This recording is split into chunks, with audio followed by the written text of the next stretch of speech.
الحمد لله رب العالمين والصلاة والسلام على قائد الغر المحجلين نبينا محمد وعلى آله وصحبه أجمعين وبعد. محترم ناظرین، السلام علیکم ورحمۃ اللہ وبرکاتہ. پروگرام گائیڈنس ٹو اللہ میں آپ سب کا استقبال ہے. دن اور رات میں مسجد سے 5 بار ایک پکار لگائی جاتی ہے جسے ہم اذان کہتے ہیں. ہم میں سے کون ایسا آدمی ہے جو اذان نہ سنتا ہو؟ ایک بین الاقوامی رپورٹ کے مطابق دنیا میں کوئی بھی ایسا سیکنڈ نہیں پایا جاتا جس میں اذان نہ ہو رہی ہو.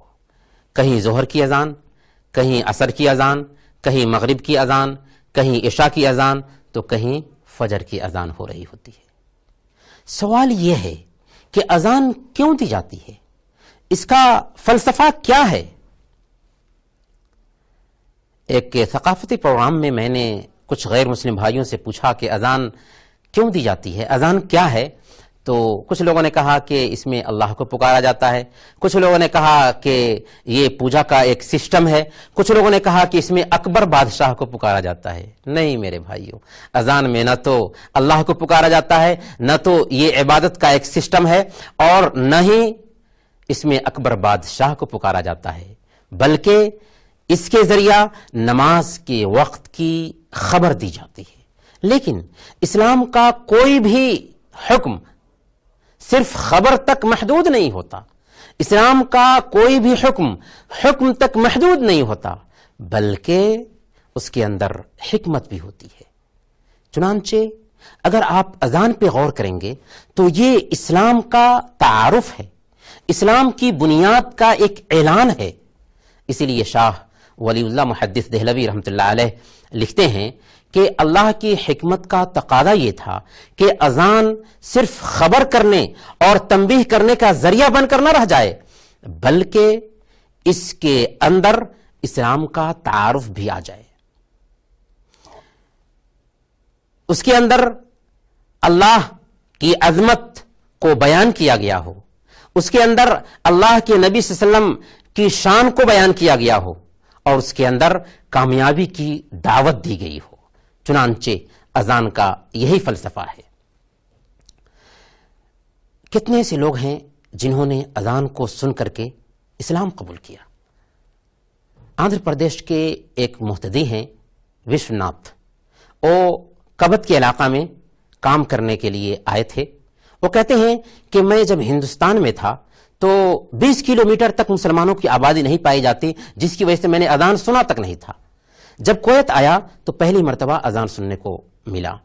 جب میں نے اذان سنی تو جاخور سے نکلا، پوچھا کچھ لوگوں سے، تو انہوں نے کہا کہ یہ مسجد کی آواز ہے. انہوں نے اس سے زیادہ کچھ بھی نہیں بتایا. میرے پڑوس میں ایک مسلمان رہتا تھا، اس سے میں نے ذکر کیا تو اس نے کہا کہ میں تمہیں ایک استاد سے ملاتا ہوں.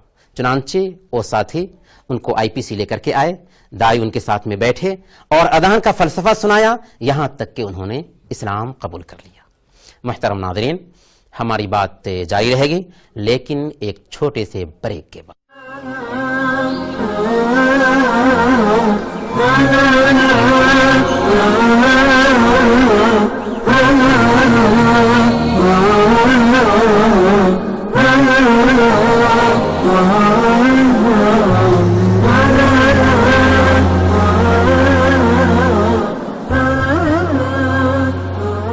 محترم ناظرین، بریک کے بعد ایک بار پھر آپ سب کا استقبال ہے اور آپ دیکھ رہے ہیں پروگرام گائیڈنس ٹو اللہ. آئیے ہم اذان کے پیغام پہ بھی غور کر لیتے ہیں. اذان میں سب سے پہلے نمبر پر 6 مرتبہ کہا جاتا ہے اللہ اکبر. اس کا مطلب کیا ہوتا ہے؟ اس کا مطلب یہ ہوتا ہے کہ اللہ سب سے بڑا ہے. اس میں اکبر بادشاہ کو نہیں پکارا جاتا، بلکہ اللہ کی کبریائی بیان کی جاتی ہے، اللہ کی عظمت بیان کی جاتی ہے. یہ کہا جاتا ہے کہ اوپر والا اللہ دنیا کی ساری چیزوں سے بڑا ہے.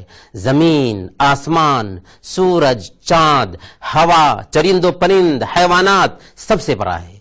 اس سے بڑھ کر کوئی نہیں. گویا کہ ایک مؤذن پوری دنیا میں یہ پکار لگاتا ہے کہ اللہ کی عظمت کے سامنے میں دنیا کی ساری چیزیں ہیج ہیں۔ دوسرے نمبر پر اذان میں شہادتین کا ذکر ہے۔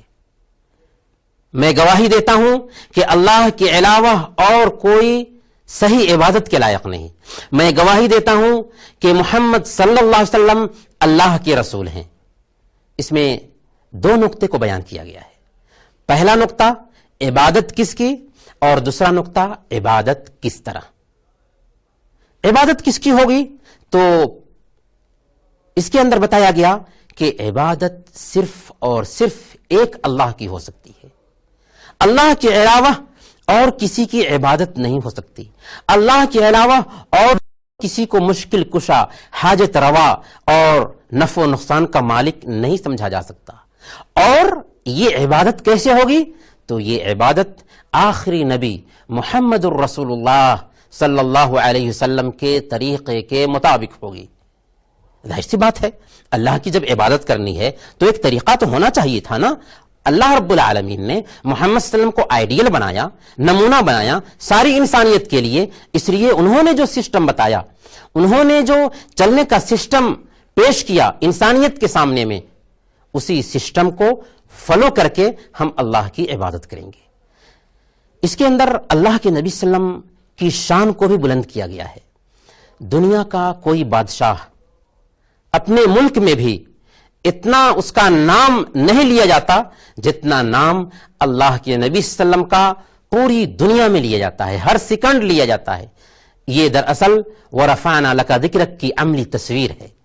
پھر مؤذن پکارتا ہے، حی علی الصلاح، حی علی الصلاح، حی علی الفلاح، حی علی الفلاح۔ آؤ نماز کی طرف، آؤ نماز کی طرف، آؤ کامیابی کی طرف، آؤ کامیابی کی طرف۔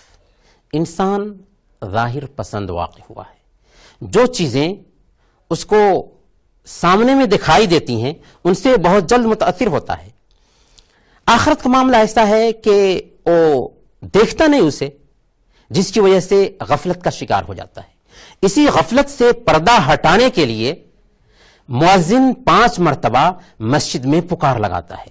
ایک آدمی اپنے ورکشاپ میں ہوتا ہے، ایک آدمی آفس میں ہوتا ہے، ایک آدمی بازار میں ہوتا ہے، اس وقت اچانک وہ آواز سنتا ہے کہ اے مسلمانوں، اللہ سے تم نے جو ایگریمنٹ کیا ہے اسے عملی شکل دینے کے لیے مسجد میں حاضر ہو جاؤ۔ اور یاد رکھو، اصل کامیابی نہ تو روپے اور پیسہ جمع کرنے میں ہے، اصل کامیابی نہ تو عالیشان محل بنانے میں ہے، بلکہ اصل کامیابی اللہ کی یاد میں ہے، اللہ کے قانون کو فالو کرنے میں ہے۔ محترم ناظرین، یہ ہے اذان اور یہ ہے اس کا فلسفہ۔ ضرورت ہے کہ اس فلسفے کو ہم اپنے معاشرے میں عام کریں اور غیروں تک یہ فلسفہ پہنچانے کی کوشش کریں۔ اللہ تعالی ہم سب کو اسی توفیق عطا فرمائے۔ انہی چند کلمات کے ساتھ ہم آپ سے رخصت ہوتے ہیں، اگلے ایپیسوڈ میں انشاءاللہ پھر ملیں گے، تب تک کے لیے اجازت دیجیے۔ رہ نام اللہ کا، وصلی اللہ علی نبینا محمد وعلی آلہ وصحبہ اجمعین۔